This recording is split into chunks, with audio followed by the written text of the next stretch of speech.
प्रभु का धन्यवाद हो, प्रभु की स्तुति हो। और प्रभु का बहुत बहुत धन्यवाद देते हैं कि परमेश्वर अब तक हमें संभालता है और हमें आशीष देता है। मैं आपके सामने जो वचन रखने चाह रहा हूँ वो बहुत ही हमारा पसंदीदा पैरा होता है। हम लोग उसे याद भी करता है, करा हुआ होगा हमने, और उसे हम पढ़ते भी हैं और कई बार प्रचार सुना होगा। लेकिन जब भी इसको हम पढ़ते हैं तो कई परमेश्वर का वचन इतना गहराई वाला है कि आप जितना पढ़ेंगे उसमें नई नई बातें हमें सीखने को मिलती हैं। तो मैं कोई प्रचार नहीं, आज हम कुछ बातें सीखेंगे जिसके द्वारा हम परमेश्वर के और नजीकता में जाएंगे। तो क्यों ना हम जल्दी से परमेश्वर के वचन में जाएं। मैं आग्रह करता हूं कि हम निकालेंगे यिर्मयाह की पुस्तक, उसका 29, उसका 11। यिर्मयाह 29:11।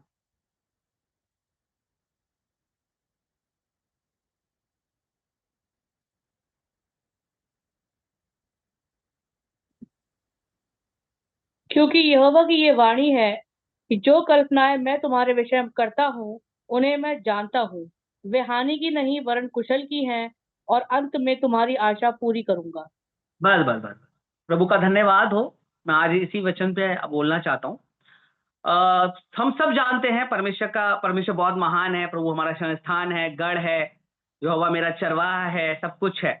लेकिन सबसे बड़ी बात है, परमेश्वर का वचन कहता है जो मैं कल्पनाएं करता हूं, जो कल्पनाएं मैं तुम्हारे विषय में करता हूं उन्हें मैं जानता हूं। हालेलुया। प्रभु जानता है जो कल्पनाएं हमारे विषय में करता है वो कुशल की हैं, लेकिन हमें कभी कभी लगता है वो हानि की हो सकती हैं।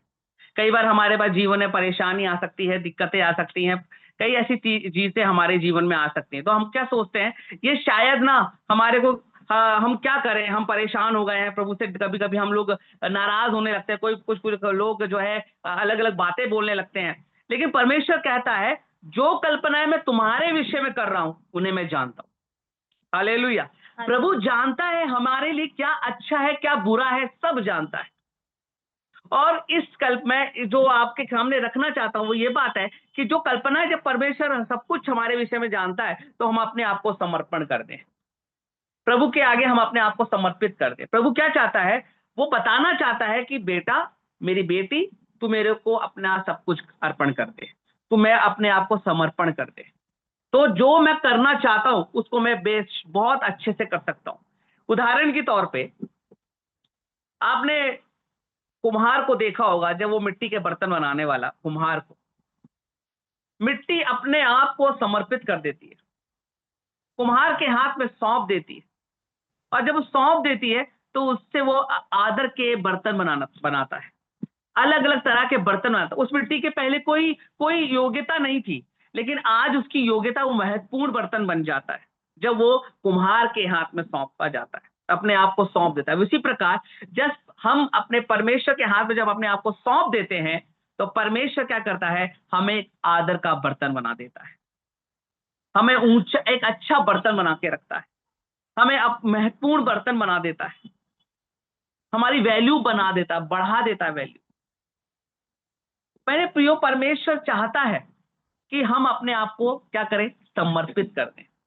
और समर्पित करने के बाद वो कहता है कि जो कल्पनाएं मैं तुम्हारे विषय में करता हूं वह लाभ की हैं, कुशल की हैं, हानि की नहीं। आमेन, हालेलुया। कई बार हमारे जीवन में आशीष ना मिलने का कारण ये होता है कि हम अपनी बुद्धि चलाने लगते हैं।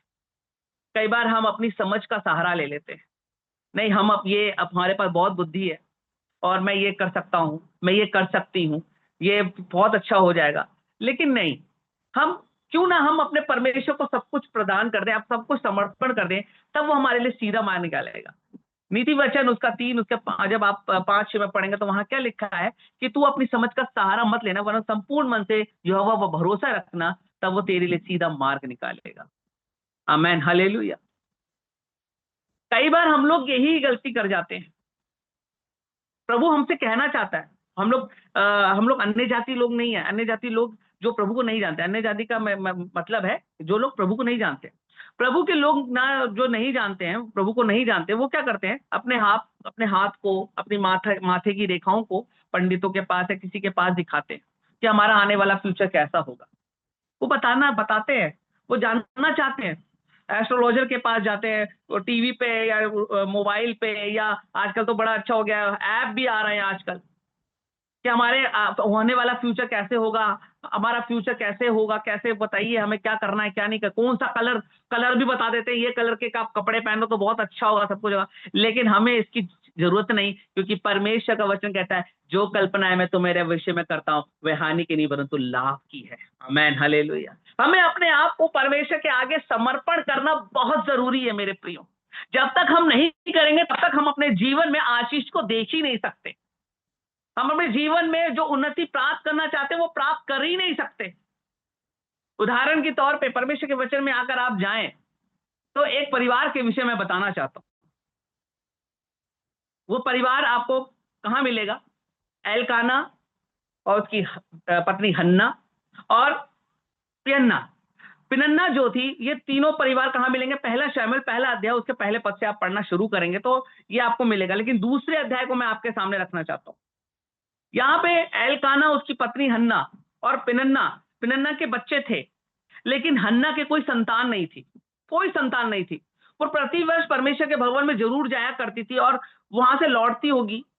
लेकिन आज वो उसने क्या किया, परमेश्वर के भवन में गई और वहां पे रो रो के प्रार्थना, अपने आप को शून्य कर कर समर्पण कर दिया परमेश्वर के आगे। प्रभु अब आप देख लीजिए, अगर आप मुझे ऐसा दे करेंगे, मेरे जीवन में आशीष देंगे, मेरे को जो मांग रही हूं मुझे देंगे, तो मैं आपके लिए ये अर्पण कर दूंगी, समर्पण कर दूंगी। और क्या होता है जब वो बात परमेश्वर के आगे रखती है, तो जब अगले साल वो आती है तो उसके गोद में परमेश्वर ने बेटा दिया होता है। आमेन, हालेलुया। बेटा दिया, जो मांगा परमेश्वर ने उससे दिया। मेरे प्रियो, जब तक हम पूरी रीति से अपने आप को प्रभु के हाथ में नहीं सौंपेंगे तब तक हम अपने जीवन में उन्नति को प्राप्त नहीं कर सकते। हमारे जीवन में हमेशा वही स्थिति बनी रहेगी जो पिछले दशा से बनी हुई थी। हन्ना ने यही सोचा, अब जाऊंगी, अब जाऊंगी, हमेशा वो निराशा होती थी, निराश में चली जाती थी, निराशा उसके जीवन में होती थी। लेकिन आज उसने क्या करा, अपने आप को पूरा समर्पण कर दिया, दे दिया। कई बार मैं अपनी कलीसिया में, हमारी कलीसिया के कुछ लोग भी यहाँ पे शामिल हैं, तो कई बार मैं कलीसिया के सामने कहता हूँ समर्पण अगर सीखना है तो वो मैं आप कभी माफी चाहता हूँ जो नॉन वेज नहीं खाते हैं, जो नॉन वेज खाते हैं उनको लिए कोई बात नहीं, लेकिन जो नॉन वेज नहीं खाते मैं उनके आगे हाथ जोड़ रहा हूँ, क्योंकि मेरे को ऐसा उदाहरण देना पड़ रहा है। कितने लोगों ने जब नॉन वेज लेने के लिए जब बाजार जाते हैं, कितने लोग गए होंगे, कितने लोग आते हैं, लेने गए होंगे आप लोग, है ना? तो जब लेने जाते हैं तो उसे आपने बोला कि भैया वो अच्छा सा मुर्गा या मुर्गी जो है अच्छे दाना चुंगरी होती है उसको पकड़ते हो तो काट दिया, उसको आपको दे दिया। और देने के बाद वो बलिदान किसके लिए हुआ? आपके लिए बलिदान हो गया। और देने के बाद वो क्या हो, जब आप सब्जी लेकर आते हैं, वो सब दे दिया, सिस्टर को दे दिया या खुद बनाने लगे, तो कभी आपने देखा, कभी वो धोते समय जब आपने रख दिया, मसाला लगा दिया, तो उठ के खड़े हो जाए, पीस खड़े हो जाए, बोले नहीं आज तुम मुझे बिरयानी बना लेना, या आज तुम मुझे क्या बोलते हैं वो तरीदार चिकन 65 बना लेना, या मुझे ये बना लेना। वो कभी ऐसा हुआ है?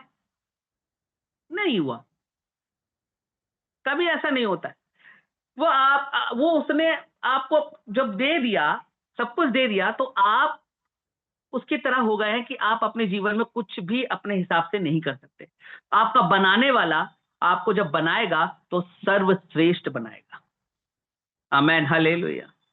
मेरे प्रियो, हमें अपने आप को परमेश्वर के आगे रखना बहुत जरूरी है, समर्पण करना बहुत जरूरी है। जब अब्राहम से परमेश्वर ने जब बात की तो परमेश्वर ने क्या कहा था उसे? पढ़िए जरा, एक बार पढ़ के हम पढ़ेंगे उसको। उत्पत्ति किताब उसका 12वां अध्याय उसका पहले पद में, जब परमेश्वर ने अब्राहम से बात की थी। जल्दी से निकालेंगे।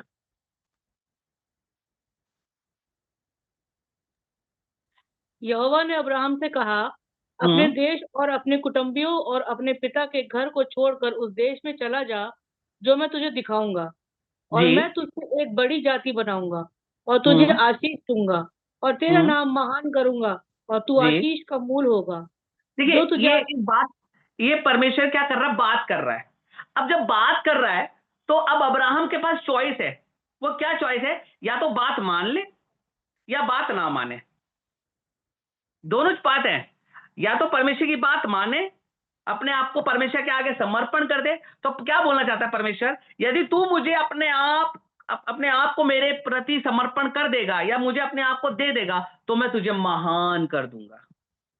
मैं तुझे बहुत बड़ी तेरे से बहुत बड़ी जाति बनवाऊंगा। जो तुझे आशीष देगा मैं उसे आशीष दूंगा, और जो तुझे श्राप देगा उसे मैं श्राप दूंगा। अब अब्राहम ने क्या करा? उसकी बात को मानकर, यानी अपने आप को परमेश्वर के हाथ में समर्पण कर कर जब वो निकला, तो परमेश्वर ने जैसा कहा था उसके जीवन में वैसे ही किया। आमेन, हालेलुया। मेरे प्रियो, हम चाहते हैं अपने जीवन में उन्नति प्राप्त करना। हम चाहते हैं हमारा नाम सर्वश्रेष्ठ हो जाए। हम चाहते हैं कि हमारे बच्चे भी सर्वश्रेष्ठ हो जाए। हम चाहते हैं ये हो जाए, अच्छा से अच्छा हम खाएं पिएं पहने ओढ़े। हम चाहते हैं कि ये हमारे जीवन में जो हम सफलता चाहते हैं वो ऐसे मिल जाए। लेकिन वो कब मिलेगी? जब हम अपने आप को परमेश्वर के लिए पूरी तरीके से समर्पण कर देंगे। क्योंकि प्रभु जानता है जो कल्पनाएं मैं तुम्हारे विषय में कर रहा हूं, I have plans for you. मेरे पास तुम्हारे लिए योजनाएं हैं, लेकिन उस योजना के लिए तुम्हें मेरे पास आना पड़ेगा, देना पड़ेगा।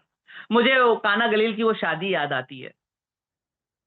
काना गलील की शादी सुना होगा आपने, प्रचार सुना होगा, लेकिन मैं उसको इस तरह से लेता हूं कि जब काना गलील की शादी में जब यीशु मसीह पहुंचे थे, तो वहां पे लिखा है कि वहां पे दाखरस की घटी हो गई, है ना। और ये बात किसको पता थी? जैसे ही मरियम को पता लगी, यीशु मसीह की माँ को, फिर मरियम को पता लगी, तो सीधा कहाँ गई? वो किसी और के पास नहीं गई, सीधा यीशु मसीह के पास गई। तो वहां पे दाखरस कम हो गया, भैया कुछ देख करो वहां ले। मैं जो बोल रहा है ऐसी ताकि आप समझें। भैया वहां पे ऐसा हो गया, मुझे तुझसे क्या काम, हे स्त्री मुझे तुझसे क्या काम, मेरा समय अभी नहीं आया। तो वहां लिखा है कि जल्दी से दौड़कर वो लोगों के पास गई, सेवकों के पास गई और कहा जो वो तुमसे कह दे वही करना। यानी अपने आप को समर्पण कर देना, जो वो तुमसे कह दो तुम कर लेना, समर्पण कर लेना अपने आप को। और वहां लिखा है यीशु मसीह ने मटके जो बाहर हाथ पैर धुलाने वाले जो उनकी रीति के अनुसार जो मटके रखे थे उनको बुलाया, बोला पानी भर दो, मुआ पानी भर के आप कहाँ ले जाओ? भोज के प्रधान के पास ले जाओ। और वो क्या हुआ? वहां पे पहला आश्चर्य कर्म हो गया। परिस्थितियों को बदलने की क्षमता केवल हमारे परमेश्वर में है। आमेन, हालेलुया। अद्भुत युक्ति करने वाला हमारा परमेश्वर है। हम चाहते हैं हम डॉक्टर बन जाएं, इंजीनियर बन जाएं, है ना। हम चाहते हैं आईएएस बन जाएं, ये सब हमारी फैक्ट्री लग जाए, हमारा ये हो जाए, हमारा वो हो जाए। लेकिन परमेश्वर चाहता है, शायद मैं जवान होंगे भाई लोग, वो कुछ तैयारी कर रहे होंगे डॉक्टर बनने की तैयारी कर, लेकिन परमेश्वर की योजना है कि आपको इंजीनियर बनाए। क्या पता परमेश्वर आपको सेवकाई में लेके चला जाए, या परमेश्वर चाहता है कि आप आईएएस बन जाएं। हमने कभी पूछते नहीं है। पुराने नियम में बड़ी अच्छी बात है, पुराने नियम में जो हमारा प्रभु कहता है दर्पण के रूप में है वो। पुराने नियम नए नियम के लोगों के लिए दर्पण है। जरा ध्यान दीजिए, पुराने नियम में जब भी युद्ध करने के लिए परमेश्वर के लोग, राजा लोग जाते थे, तो क्या करते? पहले वो परमेश्वर के भवन में जाते थे, प्रार्थना करते थे, बैठते थे, परमेश्वर की योजना को या भविष्यवक्ताओं को बुला के प्रार्थना करते थे कि परमेश्वर क्या चाहता है कि हम लड़े या ना लड़े। लेकिन आज क्या करते हैं? युद्ध लड़ने के लिए एकदम निकल जाते हैं, फिर हमारे हाथ पैर कट जाते हैं, फिर हम जो है बैठ जाते हैं। भैया क्या हो गया? योजना खराब हो गई। क्यों योजना खराब हो गई? इसलिए खराब हुई, हमने योजना बनाई थी। क्या परमेश्वर की योजना थी? गिदोन, गिडियंस का नाम है, गिडियंस, है ना। लेकिन गिदोन के विषय में आप देखें, गिदोन ने अपनी योजना के तहत 3000 लोगों को तैयार कर लिया युद्ध के लिए फलिस्तियों से, है ना, कि चलो 3000 लोग हैं। परमेश्वर ने बोला नहीं, कम करो, और कम कर दिए। कितने कम हो गए? करते करते कितने आ गए? 300। अब 300 से 300 लोग किससे लड़ेंगे? 10,000 लोगों से लड़ेंगे। 300, अरे संभव है, लेकिन परमेश्वर के हाथ में जब हम समर्पित कर, वो 330 लाख के बराबर हो जाते हैं, 30 करोड़ के हिसाब से बन जाते हैं। आमेन, हालेलुया। जो चित्त पे नहीं चढ़ी, जो हमारी आंखों ने नहीं देखी, वो हम परमेश्वर हमें दिखाने लगता है, हमारे चित्त में वो चढ़ाने लगता है, ताकि हम परमेश्वर की महिमा करने वाले लोग हो जाए, हमारा विश्वास और मजबूत हो जाए, हम गिरे नहीं बल्कि उठ के खड़े होके प्रभु को धन्यवाद दें और सारी जातियों में हमारा नाम सबसे ऊंचा हो जाए। आमेन, हालेलुया। प्रभु ये चाहता है, प्रभु यही चाहता है। प्रभु क्या कहता है? सारी जातियों में मैं तुम्हें महान करूंगा। कब महान करेगा? जब हम अपने आप को दे देंगे, जब हम अपने आप को दे देंगे। आप जब नए नियम में आए, लूका रचित सुसमाचार उसका 8 उसके 40 पद में देखें, वहां पे लिखा है जब यीशु मसीह लौटे तो भीड़ बड़ी आनंद से उसको मिली, आनंद से उसकी प्रतीक्षा कर रही थी भीड़। लेकिन उस भीड़ में यायर नाम का एक व्यक्ति आता है, अपने आराधनालय का सरदार है, लेकिन वो अपने आप को समर्पण कर देता है प्रभु के आगे। प्रभु, मेरी 12 साल की बेटी मरने पर है, चलिए मेरे घर चलिए, मेरे घर चलिए। सरदार है, सरदार होता था, मैं क्यों जाऊं, अरे मैं क्यों करूं, हाँ मैं तो आराधनालय का सरदार हूँ, परमेश्वर के एक भवन में रहने वाला व्यक्ति हूँ, आराधना करता हूँ मैं, परमेश्वर कर देगा मेरे। नहीं, मेरे क्यों, सीधा समर्पण करा कि विनती करता है, चलिए मेरे घर चलिए, मेरी 12 साल की बेटी, इकलौती बेटी मरने पर है। यीशु मसीह ठीक है चलते हैं। लेकिन वहां पे एक और व्यक्ति जिसने अपने आप को पहले ही समर्पण कर चुकी थी, जिस दिन मैं यीशु मसीह के आंचल को छू लूंगी उसी दिन मैं चंगी हो जाऊंगी। उस समर्पण के लिए उसने क्या करा, मतलब उस स्थिति को अगर देखें, वहां की वो स्त्री की जो स्थिति देखें, अगर वहां के लोगों को पता चल जाए, वहां के रूल था वहां के लोगों का कि अगर कोई अशुद्ध व्यक्ति वहां आएगा तो उसको पथराव करके मार दिया जाएगा, उसको मार दिया जाएगा। लेकिन उस स्त्री ने किसी की परवाह नहीं की, सीधा जाती भीड़ में और वो छूती आंचल को और उसे चंगाई मिल जाती है। आमीन, हालेलुया। लेकिन हम अभी तक समझ ही नहीं पाए हैं कि प्रभु हमसे क्या चाहता है।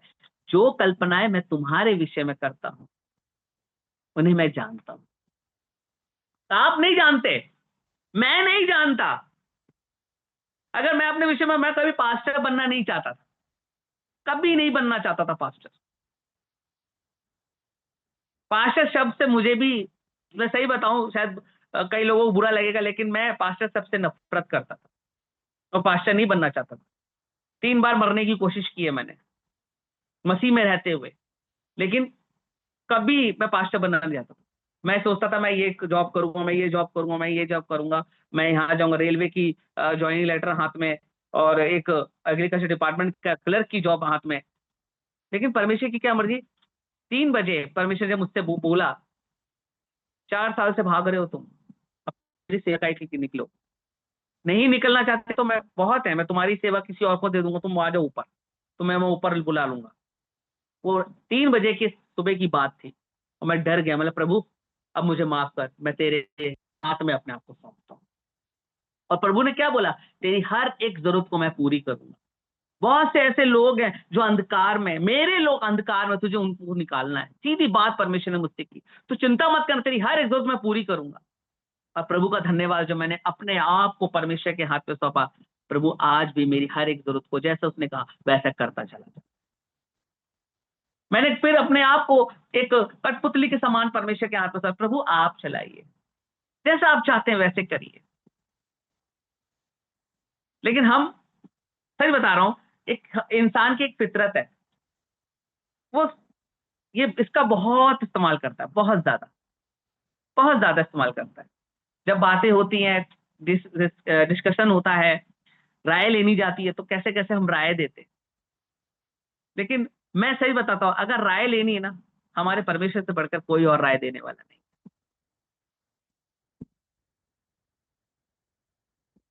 सनरीब के जो वचन थे, जब आप यशायाह नबी की पुस्तक उसका 37 से जो पढ़ेंगे, हिजकिय्याह के समय की बात है। हिजकिय्याह को बहुत बीमार पड़ा, हिजकिय्याह के बीमार पड़ने से पहले एक युद्ध होता है।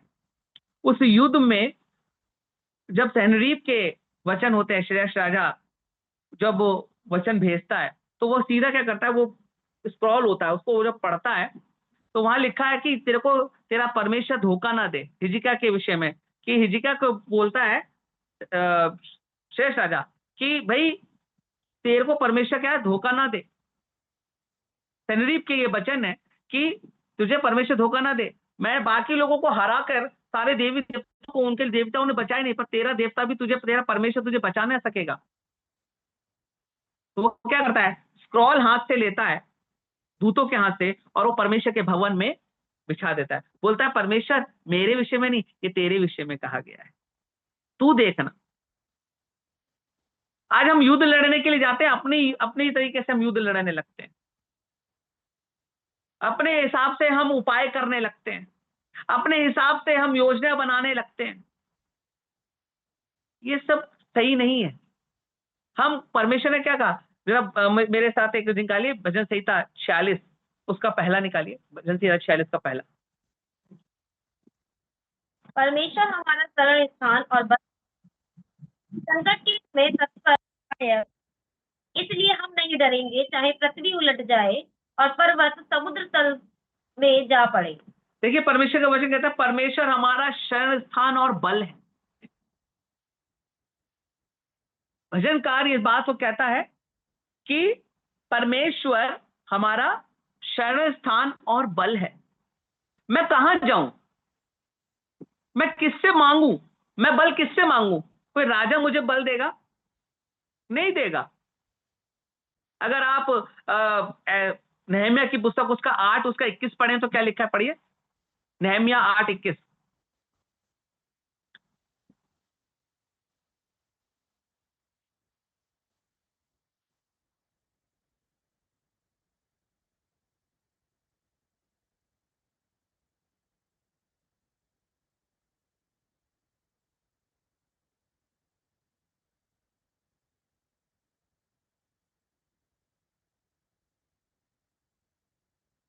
नहम्याह 8:21, नहम्याह की पुस्तक उसका 8 उसका 21।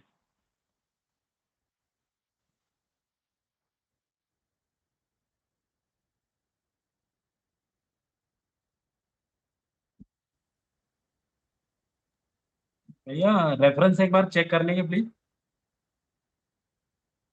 सबको आवाज जा रही है? 8:21। Sorry Ezra Ezra 8:21, sorry Ezra की पुस्तक उसका 8 उसका 21, एजरा 8:21 जी, कोई पढ़ दीजिए एजरा की पुस्तक 8 उसका 21। तब मैंने वहीं अहवा नदी के पास उपवास की घोषणा की कि हम अपने परमेश्वर के सामने अपने को दीन करें और उससे अपने तथा अपने बाल बच्चों तथा अपनी समस्त संपत्ति के लिए सुरक्षित यात्रा की विनती करें जी। मैं तो मार्ग के शत्रुओं से अपनी रक्षा हेतु राजा से सैन्य दल तथा घुड़सवारों की सहायता मांगने से लजाता था, क्योंकि हम राजा से कह चुके थे हमारे परमेश्वर का हाथ उसके सब खोजियों पर सदैव बना रहता है। उसका हाथ सब खोजियों पे सदैव बना रहता है। वो राजा से कह सकता था, और लज्जा इसलिए रहा था कि वो परमेश्वर को मानने वाले लोग हैं। हम परमेश्वर को जो मानने वाले लोग हैं तो हम किसी के आगे क्यों हाथ फैलाएं? अपने आप को परमेश्वर के हाथ। तो प्रभु से क्या कह रहा है, मैंने ये इस बात के लिए राजा से कहा क्योंकि हम सरल यात्रा मांग रहे हैं, इसलिए हम परमेश्वर के सामने अपने को दीन करें। उपवास का कहने का मतलब उपवास और प्रार्थना का उसने जब बहुत ज्यादा बोला कि मैं हमें उपवास और प्रार्थना रखनी है, उसने अपने आप को क्या, ये उपवास प्रार्थना क्या दर्शाता है? एक विनती रखा। विनती क्या दर्शाता है? समर्पण दर्शाता है। और उसने समर्पण करके परमेश्वर के हाथ में सौंपा है, क्योंकि वो यात्रा करना चाह रहे थे। यात्रा जब कर रहे थे परमेश्वर के अपनी जगह पे जाने के लिए, यरूशलेम के लिए यात्रा कर रहे थे, तो राजा के सामने बोल चुके थे कि हमारा परमेश्वर शरण स्थान है, वो अपने खोजियों पर अपने हाथ को रखता है। इसलिए उसने ने अपने आप को क्या बता रहा है, वो हमने परमेश्वर के आगे अपने आप को समर्पण कर दिया। अब सारे रास्ते की निगरानी हमारा परमेश्वर करेगा। आमीन, हालेलुया। परमेश्वर हमारे रास्ते की निगरानी वही करेगा। इसराइलियों को हमेशा परमेश्वर यही चिंता रहती कैसे करें, लेकिन मूसा को जब इसराइलियों को परमेश्वर की अगुवाई में लेके चलता रहा, वो क्या था? एक समर्पण था। वो समर्पण करना परमेश्वर क्या सिखा रहा था? तुम मेरे पर पूरे आश्रित हो जाओ, समर्पण कर लो अपने आप को, अब मेरे पर समर्पण करो, मैं तुम्हारा राजा हूं, तुम्हें कभी भी कोई हानि नहीं होने दूंगा। चाहे लाल समुद्र क्यों ना आ जाए, या यरीहो की दीवार क्यों ना आ जाए, शत्रु क्यों ना आ जाए, तुम डरना नहीं, क्योंकि मैं तुम्हारा पिता तुम्हारे साथ हूं। परमेश्वर का वचन यही कहता है, युद्ध तुम्हारा नहीं है, युद्ध मेरा है जो तुमसे लड़ते हैं। यशायाह नबी की पुस्तक उसका 41 का 8, 9, 10, 11, 12, 13, 14 को आप पढ़ेंगे ना, वहां पे लिस्ट है पूरी कि परमेश्वर क्या कहता है, तेरा दाहिना धर्म हाथ पकड़ के मैं कहूंगा मत डर, मैं तेरे साथ हूं, इधर उधर मत ताक, मैं तेरा परमेश्वर हूं। तुझे कुछ नहीं करना है, तू बस मेरा हाथ पकड़े रहे, मैं तेरा हाथ पकड़ा हूं, तू मेरा हाथ पकड़ा रहे, और चल। जो तुझसे लड़ते झगड़ते हैं उनका मुंह काले और लज्जित हो जाएंगे, यहां तक कि जो तुझसे लड़ते क्रोधित होते हैं वो नाश हो जाएंगे। आमेन, हालेलुया। पर मैं तेरा पिता हूं, मैं तेरे साथ रहना चाहता हूं। हे इस्राएल तेरा रचने वाला है, याकूब तेरा सजाद यूं कहता है, मत डर, मैं तेरे साथ हूं। जब तू नदियों में से होकर जाएगा, नदी का जल तू डुबा ना सकेगा। जब तू आग में होकर जाएगा तो आग भी तू जला और भस्म ना करेगी, क्योंकि मैं तेरा परमेश्वर, तुझे नाम लेकर मैंने तुझे बुलाया है, तू मेरा ही है। हालेलुया। क्या सच में हम परमेश्वर के हैं? क्या हमने सच में अपने आप को समर्पण कर रखा है परमेश्वर के आगे? उसकी योजना के लिए क्या हम वेट कर रहे हैं? हाँ प्रभु, आपने जो योजना बनाई है मेरे लिए, जब तक मैं उस योजना को अपने जीवन में पूरा होते हुए नहीं देखूंगा, तब तक आप मुझे इस धरती पे से उठाएंगे भी नहीं। हालेलुया। सच बताओ, परमेश्वर आप वचन में देंगे, जब तक परमेश्वर की योजना आप अपनी आंखों से नहीं देख लेंगे, तब तक इस दुनिया को हम छोड़ेंगे भी नहीं। हालेलुया। हालेलुया। ये मैं हमेशा कहता हूं, मेरे जीवन में जब तक मेरी वो पूरी आशा नहीं होगी ना, मैं नहीं जो छोड़ने वाला दुनिया, चाहे मैं 100 साल का क्यों ना हो जाऊं। अब्राहम ने क्या बोला, अरे अब क्या होगा, मैं तो इतने साल 75 साल का तो जब निकला था परमेश्वर के लिए, जब 75 साल का से निकला हुआ था, और सब कुछ था, पैसे धन दौलत सब कुछ था, धनवान था वो, लेकिन क्या नहीं था, एक बेटा नहीं था। 75 साल की उम्र में से निकला, और 25 साल के बाद भी, तब 99 साल में पहुंचा, 24 साल हो गए, तब भी कह रहा है अगले साल तुझे एक बेटा दूंगा, मैं अगले साल आऊंगा तुझे एक बेटा मिलेगा। या इस पर क्या हुआ, जो थी सारा, वो हंसने लगी। तो क्यों हंसी? अरे मैं तो बूढ़ी हो गई हूं, अब कैसा होगा, योजना कुछ है ही नहीं, मैं कुछ हो ही नहीं सकता। लेकिन प्रभु कहते हैं अगली बार जब मैं आऊंगा, तेरे एक पुत्र होगा। योजना देखिए, और योजना क्या हुआ, बेटा हुआ। अब हम सोचेंगे 100 साल में बेटा मिला, बेटा तो हो गया, अब क्या 101 साल में मर जाऊंगा या 102 साल में मर जाऊंगा। लेकिन अब्राहम की कुल आयु कितनी थी, 175 वर्ष। यानी क्या बोला, मैं योजना देखिए, परमेश्वर की योजना, बेटा तेरे को बेटा बोला है मैंने, बेटे के बेटे को भी तू देखने पाएगा। आमीन, हालेलुया। तो अपने बेटे के साथ खेलेगा। तो ये मत सोचना कि 100 साल में बेटा दिया तो 101 साल में मर जाएगा, नहीं, 175 साल। तो बेटे को भी देखा, मैं दादा बनूंगा। परमेश्वर की वचन में लिखा है कि जो यहोवा का भय मानता है, उसके मार्गों पर चलता है, वो ऐसी ही आशीष पाएगा, वरन अपने नाती पोतों को भी देखने पाएगा।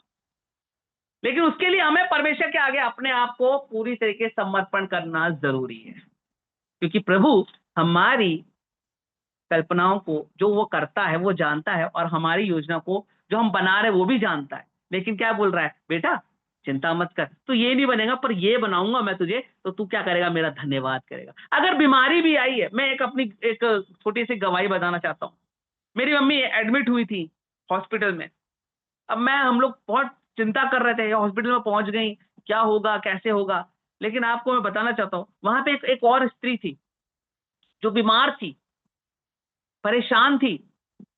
मम्मी का वहां जाते ही उनको वचन सुनाया और विश्वास करने लगी। कई बार परमेश्वर ऐसी स्थितियों में हमें ले जाता है ताकि किसी और का भी उद्धार हो सके। आमीन, हालेलुया।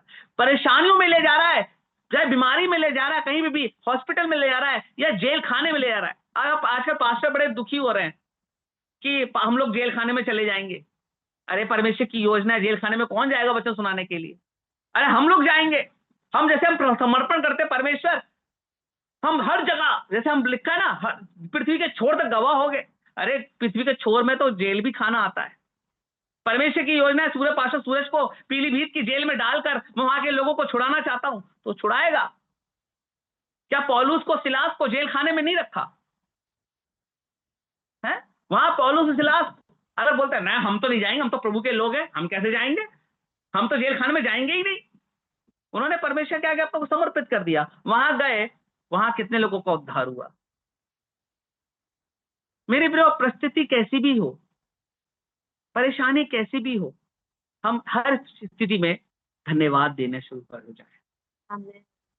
प्रभु का वचन कहता है, प्रभु यीशु में, मसीह पिता परमेश्वर की मसीह यीशु में तुम्हारे लिए यही परमेश्वर की इच्छा है कि तुम हर बात में धन्यवाद देते रहो।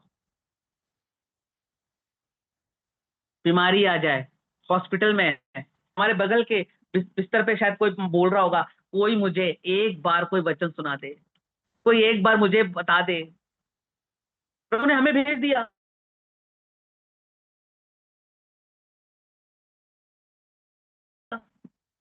जेल खाने पहुंच गए, प्रभु को धन्यवाद है, जेल खाने में चले गए, परेशानी में चले गए, जहां हम लोग नहीं पहुंचे। फौजी इंसान वहां कहाँ होता है, वहां किसी और को भेज दिया, जाओ भाई लद्दाख में जाओ, वहां वचन सुनाओ। परमेश्वर की योजना है। हम पहले तो कहते हैं प्रभु जहां तू भेजेगा। प्रार्थना क्या करते हैं हम लोग, सच बता रहे हैं, प्रभु क्या प्रार्थना, प्रभु सब मैं देता हूँ, सब मैं देता हूँ, तुझको है मुबारक मुझी, सब देता हूँ। और सब में आपने अपने जीवन को भी दिया है, तो प्रभु को लीड करने दीजिए, प्रभु को लीड करने दीजिए। जब प्रभु लीड करेगा ना, तो वो ऐसा लीड करेगा, ऐसा ऐसा ऐसा उपाय निकालेगा हमारे लिए कि हम प्रफुल्लित रहेंगे, आनंदित रहेंगे और हमेशा मग्न रहेंगे। आज मैं बोलना चाहता हूँ, आज मैं पास्टर हूं ना, मैं बहुत बहुत बहुत खुश हूं कि मैं पास्टर हूं, मैं प्रभु की सेवा कर रहा हूं, मैं बहुत खुश हूं। मैं ये नहीं कहूंगा परिस्थितियां बेकार है, मैं बोलता हूँ परिस्थितियां बहुत अच्छी हैं। पहले ही जेल खाने में चला जाऊं, तब भी प्रभु को धन्यवाद देता हूँ कि प्रभु मेरे लिए कुछ 2-3 आत्मा जो बची हूँ, वो मरने वाली होंगी, शायद उनके लिए तू मुझे ले जा रहा है। वो आती, प्रभु तेरा धन्यवाद। इस योजना के लिए हमें तैयार रहना है। इस योजना के लिए हमें क्या करना है, अपने आप को तैयार रखना है।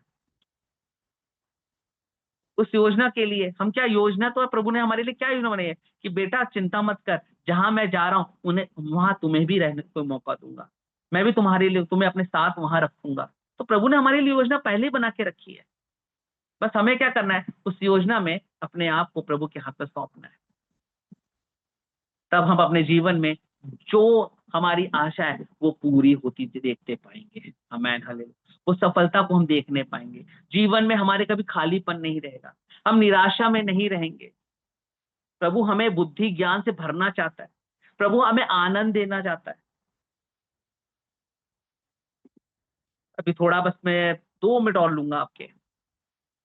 मुझे एक वचन में आपके सामने रखना चाहता हूँ। जब हम परमेश्वर को अपने हाथ में सब सौंप देते हैं, समर्पित कर देते हैं, तो परमेश्वर का वचन हमें क्या कहता है। सौपदेशक की पुस्तक 2 उसका 24 पढ़िएगा। सौपदेशक 2 उसका 24। सौपदेशक की पुस्तक 2 उसका 24।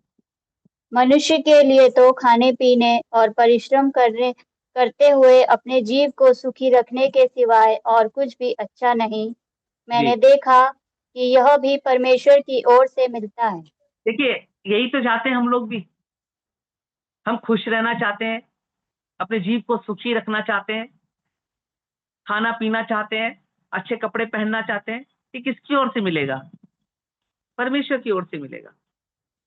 मत्ती 6 उसके 33 में लिखा है, इसलिए तुम पहले उसके धर्म और राज की खोज करो, ये वस्तु सब तुम्हें मिल जाएंगी। मतलब कहना क्या चाहता है परमेश्वर, बेटा बेटी चिंता मत कर, मेरे पास तेरे लिए योजना है, आजा मेरे पास, पूरी तरीके से समर्पण कर ले अपने आप को दे दे मुझे बनाने दे, मैं तुझे कैसा बनाऊंगा। प्रभु का वचन कहता है, उत्पत्ति की पुस्तक उसका 1 अध्याय में 26 पद पढ़ेंगे, आओ हम मनुष्य को अपने स्वरूप अपनी समानता में बनाए। अपने स्वरूप अपनी समानता में बनाए। मिट्टी को लिया, अपने स्वरूप अपनी समानता में बनाए। और वो चाहता है, बेटा बुद्धि जरूर तुझे दी है, लेकिन हमेशा इस बुद्धि को इस्तेमाल मेरे लिए करना, और मैं इस बुद्धि को मैं ही इस्तेमाल करूंगा, तू अब कभी इस्तेमाल मत करना। जब तू परेशान होगा, दिक्कत होगा, तो डरना नहीं, मैं तेरे साथ हूं, बस तू अपने आप को मुझे देते रहना। कोई ऐसा काम मत करना जिससे मैं तुझसे नाराज हो जाऊं। तो मेरे प्रियो, आइए अपनी आंखों को बंद करें, हम प्रार्थना में जाएंगे। अगर आप तैयार हैं अपने आप को समर्पण करने के लिए, योजना को अपने जीवन में देखने के लिए कि प्रभु की योजना क्या है, तो आइए अपनी आंखों को बंद करके अपने हाथ को उठाएं, हालेलुया, और कहें, हालेलुया, प्रभु मैं अपने आप को समर्पण करता हूं, मैं अपने आप को तेरे लिए समर्पण करता हूं। प्रभु जैसा आप चाहते हैं वैसा मेरे जीवन में करिए। मैं पूरी तरीके से अपने आप को तेरे हाथ में सौंपता हूँ, सौंपती हूँ। प्रभु आप लीड करिए, प्रभु हम प्रार्थना हमेशा करते हैं प्रभु कि हमारे जीवन में प्रभु आप ही पहला स्थान है, आप ही हम आपके अनुसार हम चलेंगे। लेकिन जब हम आंखें खोलते हैं उसके बाद हम अपने अनुसार चलने लगते हैं, ऐसा ना होने पाए मेरे प्रभु। जो हम कहते हैं वो हम उस पर चलने वाले हो जाए। आपने जो हमसे कहा उसके अनुसार आप हमारे लिए करते आए हैं प्रभु। प्रभु आपने यहोशू से भी कहा तेरा मन कच्चा ना हो, तेरा मन कच्चा ना हो। ये व्यवस्था की पुस्तक तुझे तेरे चित्त से कभी उतरने ना पाए। ये आप उसको बता रहे हैं, कर दे, अपने आप को मेरे लिए समर्पण कर दे। देख तू यरीहो की दीवार को जड़ से उखाड़ देगा। आमीन, हालेलुया। तेरी परिस्थितियों को तू जड़ से उखाड़ सकता है। यदि तू अपने आप को मेरे को दे देगा तो मैं तेरे सामने ही वो सब बातों को दूर कर दूंगा जो तुझे हानि पहुंचा रही है, जो तुझे परेशान कर रही है, वो सब बातें दूर हो जाएंगी। प्रभु हम आपको धन्यवाद देते हैं। प्रभु आगे भी आप अगुवाई करें। मैं प्रार्थना करता हूँ पिता, आपने हम सबको अपनी इस उपस्थिति में बैठाल के रखा, इसके लिए धन्यवाद। प्रभु हम आपके सम्मुख ग्रहण योग्य होने पाए। आज की आराधना सुगंधित द्रव के समान आपको भाने वाली हो जाए, जिससे आप सूंघ कर हमें आशीष देने वाले हो जाए।